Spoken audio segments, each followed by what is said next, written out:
en esta mañana por la oportunidad que tú nos das, Señor, de despertar un nuevo día. Gracias porque tus misericordias son grandes para con nosotros. Y en esta tarde, Señor, te ruego, en esta mañana tarde te ruego, Señor, que nos ayude, Señor, y que a mí, gracias, y que me hagas ser fiel a tu palabra, Señor, y a tu evangelio. Que sea tu Espíritu Santo, Señor, hablando a través de mí. Te ruego, Señor, que mis hermanos entonces puedan escuchar tu palabra, puedan verte a ti, puedan escucharte a ti, y que esto, Señor, que voy a compartir el día de hoy, pueda quedar en sus corazones, que puedan reflexionar, Señor, en tu palabra, eh, y pues que pueda seguir transformando sus corazones, Señor. Gracias, gracias por este tiempo, en el nombre de Jesús. Amén. Y bueno, hermanos, pues yo estoy muy alegre, muy contento por la oportunidad que tengo de estar el día de hoy aquí arriba, ¿verdad? De pronto un poco nervioso también, ¿verdad? Porque es una gran responsabilidad hablar y comunicar y transmitir y ser fiel a la escritura y a la palabra de Dios. Quiero saludar también a los hermanos que nos acompañan por Facebook. Y bueno, he decidido el día de hoy nombrar al mensaje como preparando nuestra fe para los 15 años, ¿verdad? Y bueno, es muy probable que la mayoría de nosotros en nuestras casas tengamos muchas cosas de las cuales no somos conscientes que tenemos, y las tenemos debido a frases como estas. Y yo creo que muchos de nosotros nos identificaremos, ¿verdad? Guardaré esto porque me puede servir más adelante. O no tires eso porque nos puede servir, ¿no? De esta forma entonces nos volvemos acumuladores de cosas que realmente no necesitamos, ni necesitaremos en el futuro, y que están ocupando un lugar que no debería. Convertimos así nuestro hogar, nuestra casa, ¿verdad?, en un contenedor de cosas inservibles, de basura. ¿A cuánto les ha pasado? ¿Cuántos dicen amén? Bueno, quiero compartir con ustedes una anécdota un poco personal de nuestra familia, ¿verdad? Espero que acá mi familia no me linche por esto. Que contamos ahora con mucha gracia, ¿no? Y nos reímos de eso, pero cuando lo vivimos, pues no fue así. Eh, y fue el día antes de los 15 años de mi hermana. Mi papá había organizado una fiesta, ¿verdad? Para celebrar que su niñita, su princesa había llegado a esa edad, a los 15 años. Entonces mi papá había decidido que la fiesta sería en nuestra casa. Eh, y por esta razón debíamos arreglarla para la fiesta, ¿verdad? Lo que no habíamos considerado era que, y no teníamos en mente, era que ya por algún tiempo habíamos estado acumulando este tipo de cosas que ya comentamos antes, ¿no? Entonces, quiero decirles que mi papá es una persona que llega un momento en el que dice ya todo a la basura, eso no me sirve y ya a la basura, ¿no? Posiblemente sí puede ir acumulando cosas, pero llega un momento en el que dice ya, se acabó, todo a la basura. Entonces imagínense, esa noche fue inolvidable, eh, porque un día antes de la fiesta, de la tan esperada fiesta de 15 años, tuvimos que deshacernos de muchas cosas, ¿verdad? Creo que hasta terminamos pintando la casa un día antes, a altas horas de la madrugada. Entonces hicimos una limpia de nuestra casa y de eso vamos a hablar el día de hoy. Entonces, por favor, les pido que me acompañen a Gálatas 2. Vamos a estar leyendo el versículo 15 al versículo 21. Quiero comentarles que la carta de Gálatas es un tema que hemos estado manejando con los jóvenes, y lo que vamos a hablar el día de hoy es algo que allí es poco de lo que hemos estado compartiendo con ellos, ¿verdad? Entonces quizá algún chico que haya estado en el estudio puede que se le haga familiar. Entonces, voy a estar dando también a lo largo del mensaje algunos textos. Les pido que, si es posible, puedan irlos proyectando por las pantallas y ustedes para que no se desconcentren. Entonces los voy a leer. Dice: nosotros, judíos de nacimiento y no pecadores de entre los gentiles, sabiendo que el hombre no es justificado por las obras de la ley, sino por la fe de Jesucristo, nosotros también hemos creído en Jesucristo para ser justificados por la fe de Cristo y no por las obras de la ley. Por cuanto por las obras de la ley nadie será justificado. Y si buscando ser justificados en Cristo, también nosotros somos hallados pecadores, ¿es por esto Cristo ministro de pecado? En ninguna manera. Porque si las cosas que destruí, las mismas las vuelvo a edificar, transgresor me hago. Porque yo por la ley soy muerto para la ley, a fin de vivir para Dios. Con Cristo estoy juntamente crucificado, ya no vivo yo, mas Cristo vive en mí. Y lo que ahora vivo en la carne, lo vivo en la fe del Hijo de Dios, el cual me amó y se entregó a sí mismo por mí.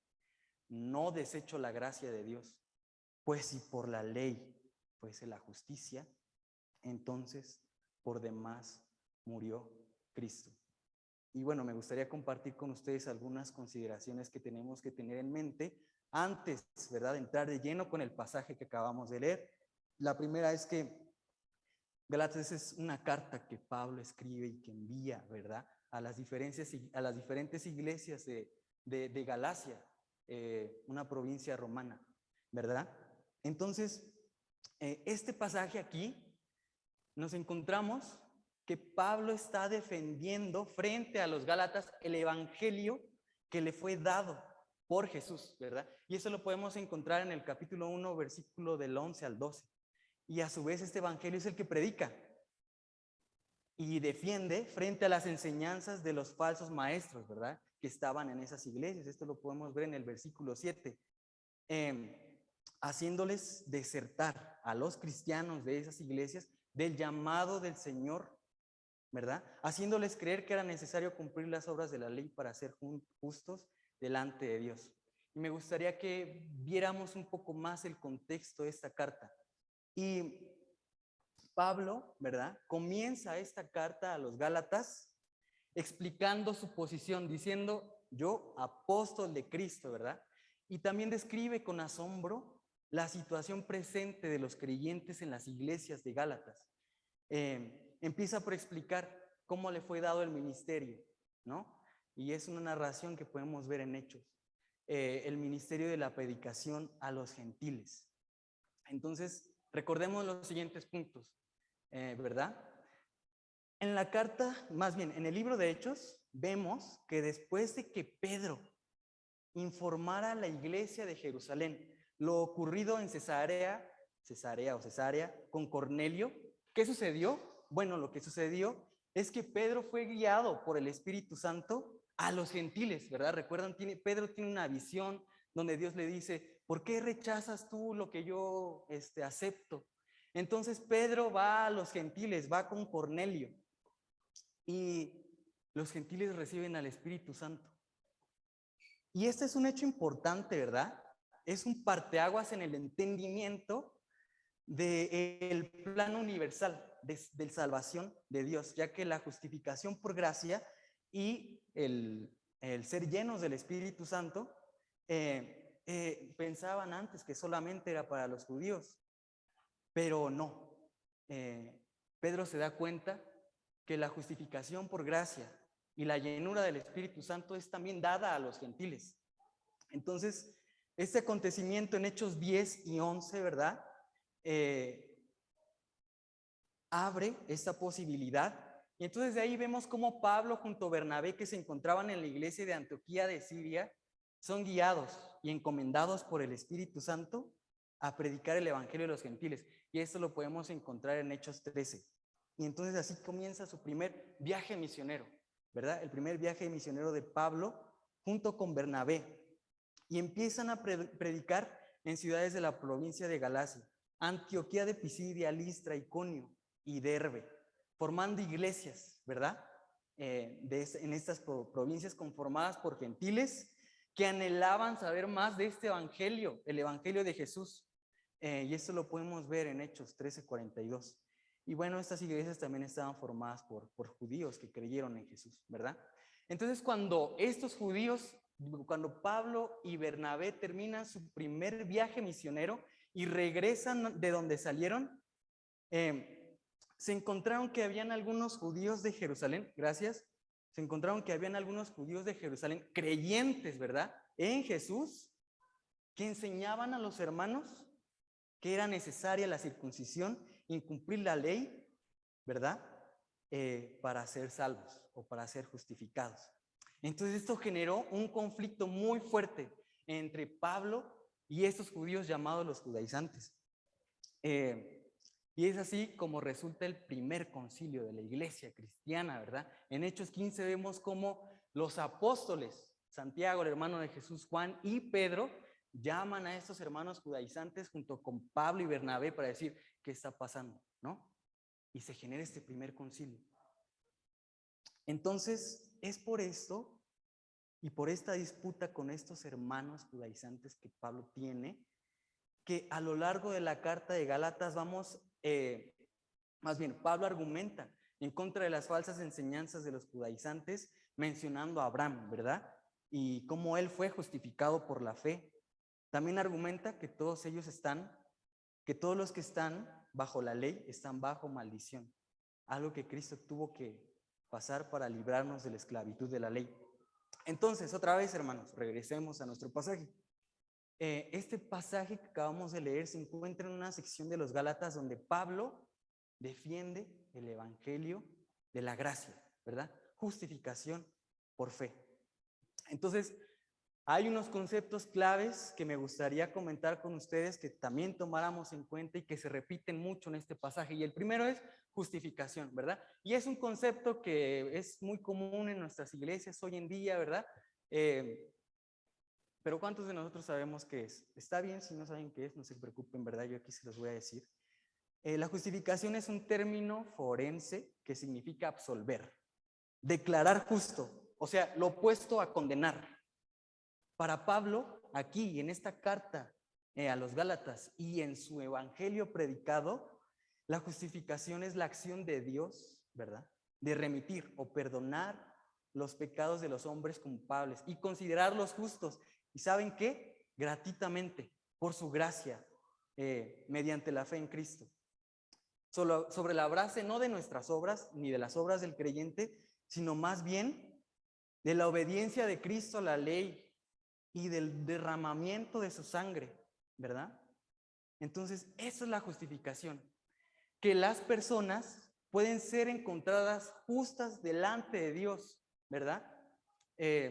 O sea que Dios acepta a las personas y reconoce a las personas justas como, tú estás bien, no me debes nada, ya no eres pecador. Ese es ser justificado, que Dios ya no nos juzgue por nuestros pecados, sino que más bien nos absuelva, ¿verdad? Eso se trata de la justificación. Otro concepto también que vemos que se repite mucho es obras de la ley, ¿verdad? ¿Y qué son las obras de la ley? Bueno, las obras de la ley son todo lo que el hombre hace para cumplir la ley de Moisés, ¿verdad? Lo que la ley de Moisés exige y ordena hacer o dejar de hacer, ¿verdad? Entonces podemos nosotros entender como que la ley de Moisés es un énfasis en lo que el hombre puede lograr, ¿verdad? Y hacer o no hacer para ganar su salvación. Y por último, otro concepto que se repite bastante en este pasaje es fe en Cristo o fe de Cristo.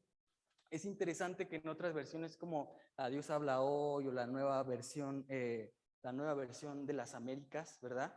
En vez de decir la fe de Cristo, dice fe en Cristo. Y déjenme decirles que esto se refiere a una misma cosa, ¿verdad?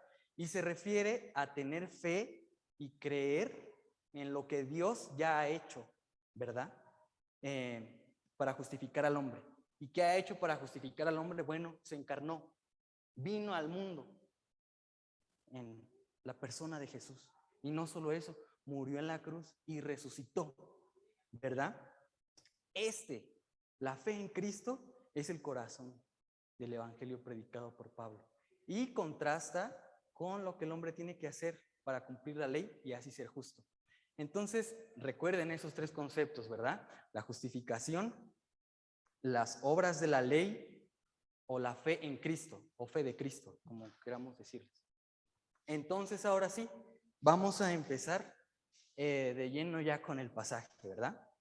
Entonces en el versículo 15 y 16 del pasaje que acabamos de leer, vemos que no por obras, sino por fe.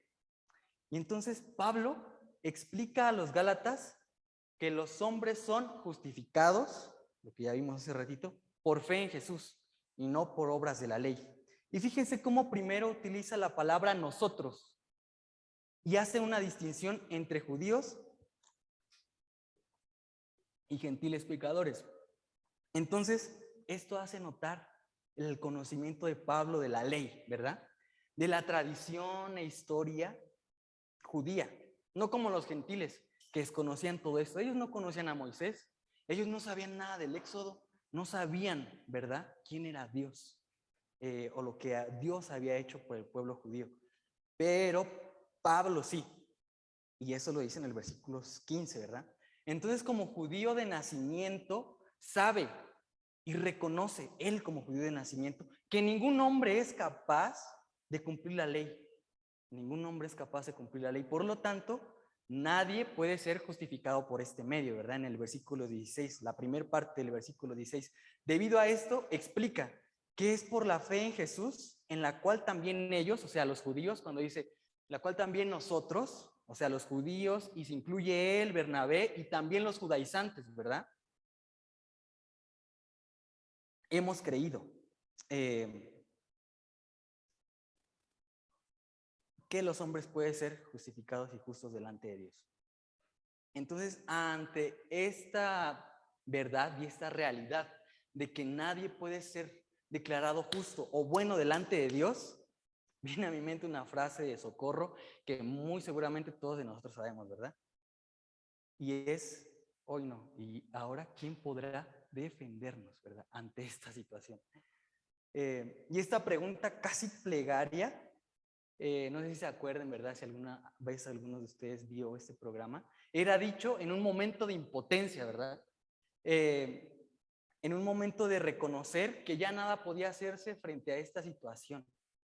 Entonces así, después de decir, oh, ¿y ahora quién podrá defendernos?, llegaba este Salvador tan gracioso, ¿verdad? Chapulín Colorado, el Chapulín Colorado. Entonces, la fe en Jesús es como esta frase, oh, ¿ahora quién podrá defendernos?, ¿no?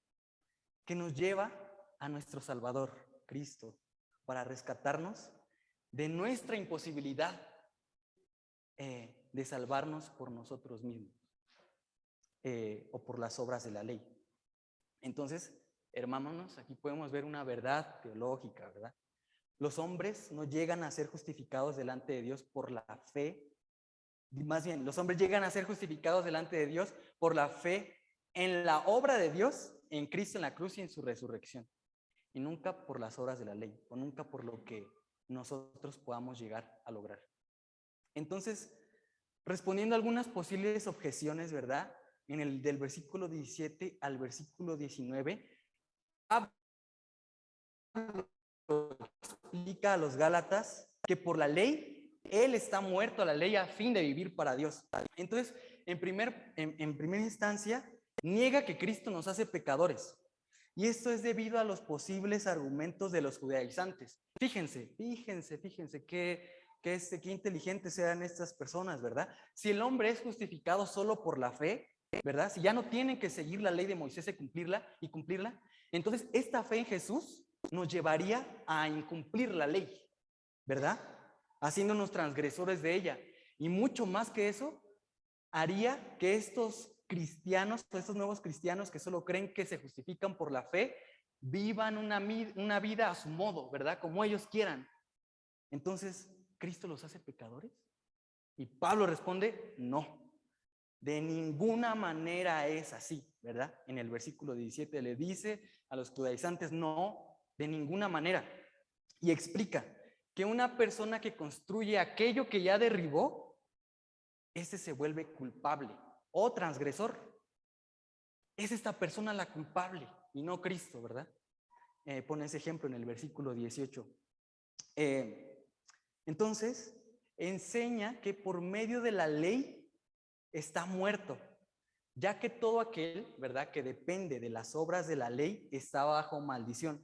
Y por favor pónganme Gálatas 3:10, pues está escrito, dice, maldito aquel que no permaneciere en todas las cosas escritas por la ley para hacerlas. De esta manera y de esta forma Pablo está muerto a la ley, por la ley, ¿verdad? O sea que si habláramos en términos de la ley, merece morir. Y todos, porque nadie puede cumplir la ley de Dios. Nadie, solo Cristo pudo. Pero explica que esta muerte a la ley le permite ahora una libertad para vivir por Dios, ¿verdad? En el capítulo 2, versículo 19. Entonces, hermanos, un creyente justificado por la fe en Cristo muere a la ley. ¿Y qué quiere decir esto? O sea, que muere a todas sus aspiraciones para cumplir la ley, a fin de vivir una vida para Dios. Y ya vamos a ir como terminando un poco, ¿verdad? El último punto que viene, los términos y condiciones, ¿verdad? Pablo explica los términos y condiciones de esta justificación. Del versículo 20 al 21, Pablo enseña que la justificación por fe en Jesús está en términos de su crucifixión y resurrección, ¿verdad? Primero, Pablo se declara a sí mismo estar como crucificado con Cristo. Esto es, ya no vive él, ni sus deseos, ni sus formas, ni sus actitudes, ni sus obras, sino que Cristo vive en él, en el versículo 20, ¿verdad? En la primera parte. Y lo que vive en su ser, lo que vive en su día a día, o lo que vive en su carne, lo vive por la fe del Hijo de Dios, ¿verdad? Y encontramos otra vez este concepto, la fe del Hijo de Dios, o la fe en el Hijo de Dios. Y por último, hace personal esta obra de Cristo en la cruz. Y me parece que esto es algo de suma importancia para nosotros, hermano. La obra de Jesús en la cruz, ¿verdad? Y su resurrección la vuelve algo personal. Pablo abraza esa acción que Jesús hizo en la cruz y dice en el versículo 20, el cual me amó y se entregó a sí mismo por mí. Entonces, me gustaría que cerraran sus ojos por un momento. Espero que no se me duerman. Cierren sus ojos por un momento, hermanos. Y repitan conmigo.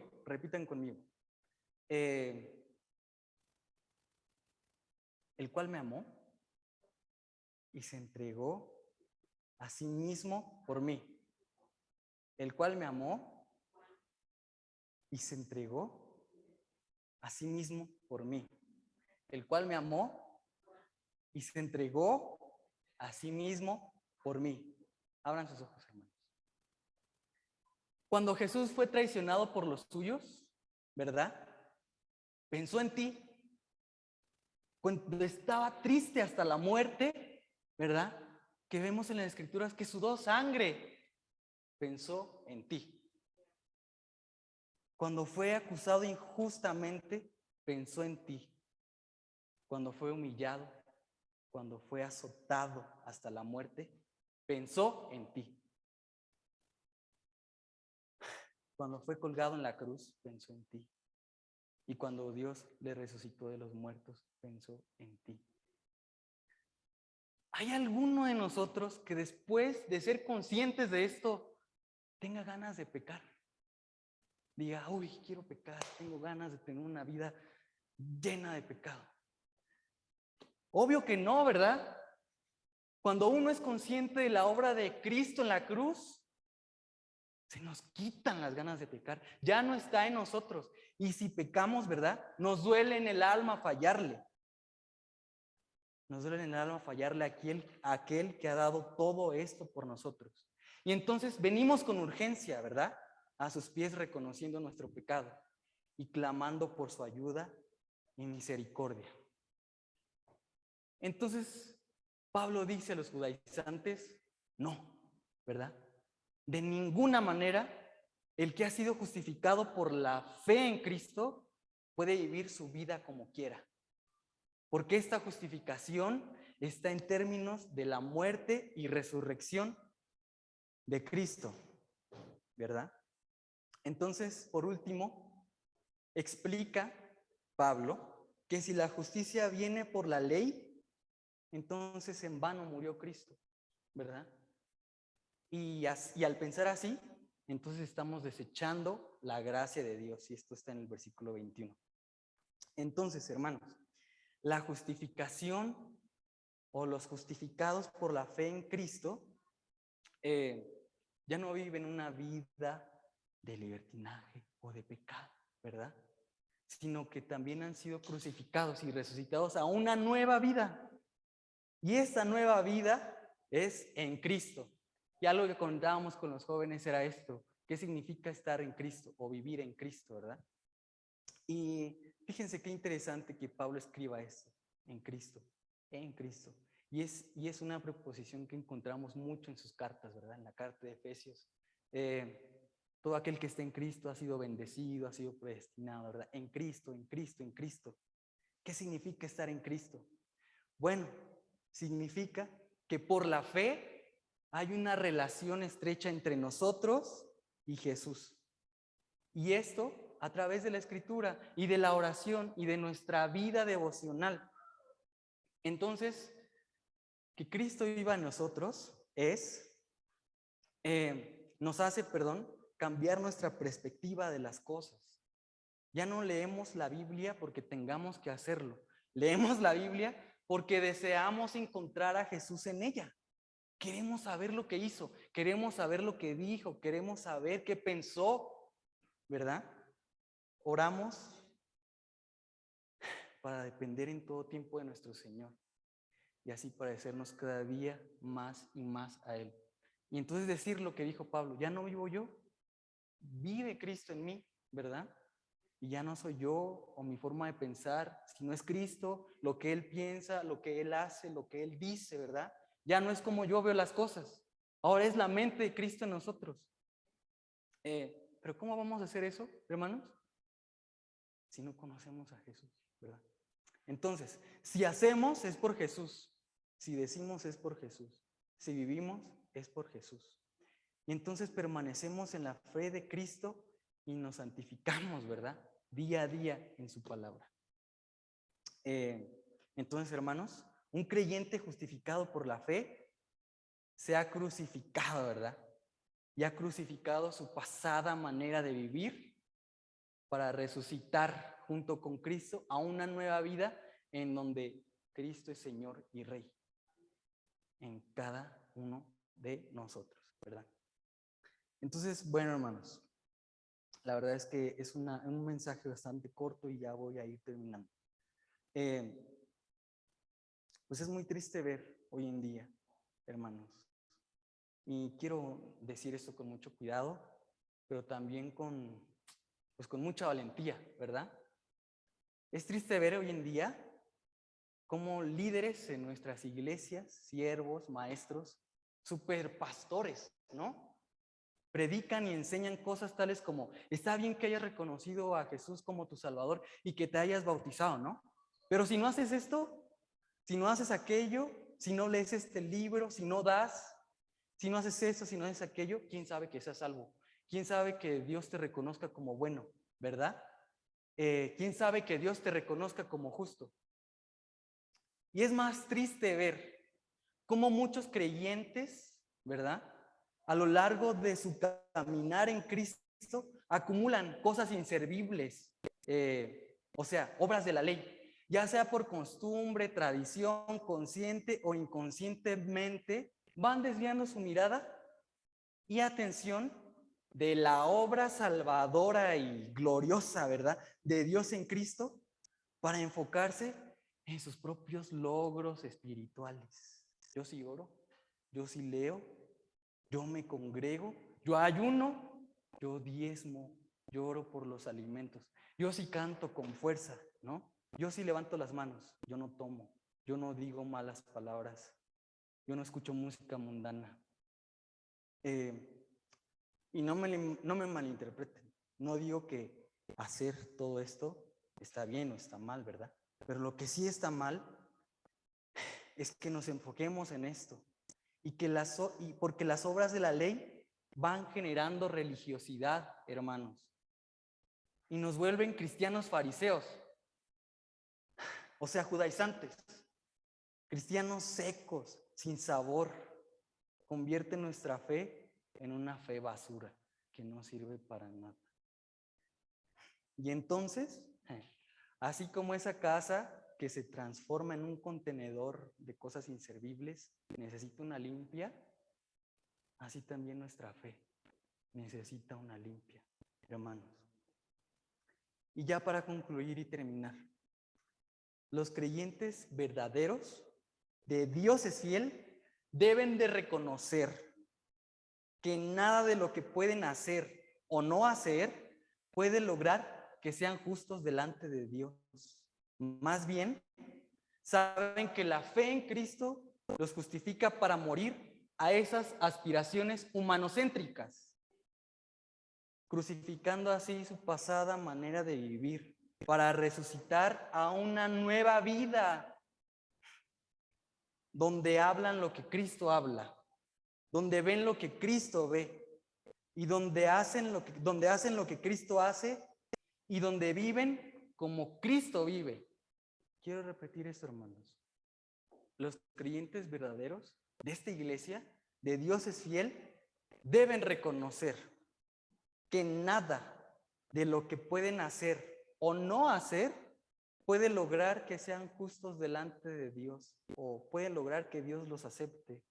Más bien saben que la fe en Cristo los justifica, y esto lo hace para morir, para que muramos nosotros a estas aspiraciones humanocéntricas, crucificando así nuestra pasada manera de vivir, para resucitar con Cristo a una nueva vida, donde hablamos lo que Cristo habla, donde sentimos lo que Cristo siente, donde vemos lo que Cristo ve, donde hacemos lo que Cristo hace y donde vivimos como Cristo vive. Vamos a orar, hermanos. Señor, pues gracias por tu palabra y gracias porque es muy confrontante a nuestro pecado. Y te pedimos perdón, Señor, porque somos pecadores y muchas veces hemos sido como los judaizantes, Señor. Enfocamos y ponemos nuestra mirada en lo que podemos lograr para ti y no en lo que tú ya hiciste por nosotros, Señor. Ayúdanos, te ruego, Señor, que podamos tener nuestra mirada fija y firme en ti todos los días. Por favor, danos mucha hambre y pasión para encontrarte en las Escrituras, Señor, y llevar este evangelio de la gracia que el mundo tanto necesita. Espíritu Santo, te pido que seas tú guardando esta palabra en nuestros corazones, que podamos recordarla, que podamos ir, ¿verdad?, a tu Escritura y comprobar si esto es verdad, Señor, ponerla por obra. Gracias por cada uno de los hermanos que pudieron escuchar este mensaje, Señor. Gracias porque sé que pues tú estás trabajando en ellos, así como estás trabajando en mí. Y si nos tienes aquí, Señor, es por algo. Y te alabamos y te glorificamos por eso y reconocemos que solo tú, Señor, puedes transformarnos y puedes hacer la obra y no nosotros, Señor, porque nosotros no podemos, pero tú sí puedes. Gracias en el nombre de Jesús. Amén. Amén, hermanos. Muchas gracias.